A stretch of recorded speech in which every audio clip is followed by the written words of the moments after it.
যাৰ গীত শুনি আজিৰ পৰ্যন্ত দুখ বেদনা যন্ত্ৰণা ইত্যাদি দূৰ কৰিছিলোঁ, যাৰ গীতৰ সুৰ এতিয়াও সকলোৰে শিৰে শিৰে সোমাই আছে, যাক আমি ভগৱান বুলি মানো, তেওঁ আমাৰ মাজৰ পৰা চিৰ বিদায় ল'লে।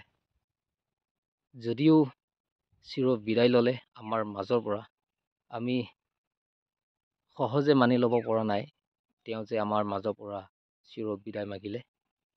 আমি সকলোৱে আজিৰ পৰ্যন্ত যেনেকৈ তেওঁক জীয়াই ৰাখিছিলোঁ, আগন্তুক তেনেকৈ আমি সকলোৱে তেওঁক জীয়াই ৰাখিবলৈ আমি চেষ্টা কৰিব লাগিব।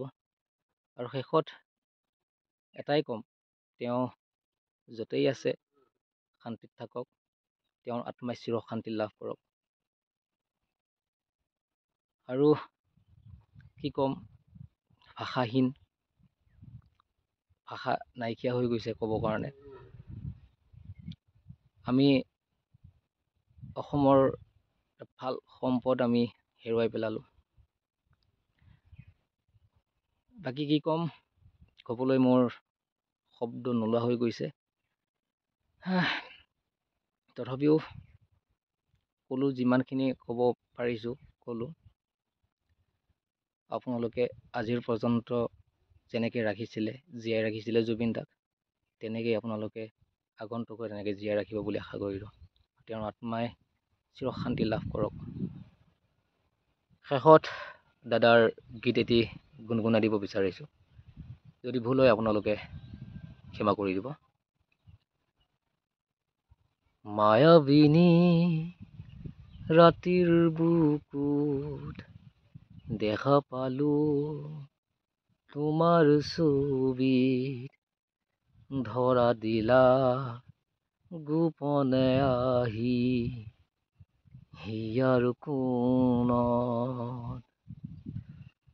তুমি যে মোৰ শুকান মনৰ নিয়ৰৰে চেঁচা টোপাল, নামি অহা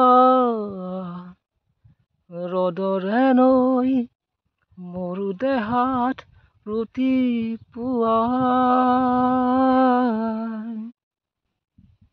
ধুমুহাৰ সতে মোৰ বহু যুগৰে নাচোন, এন্ধাৰো সঁচা মোৰ বহু দিনৰে আপোন।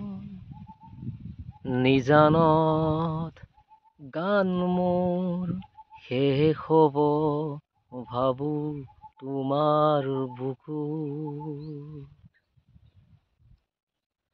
ধন্যবাদ।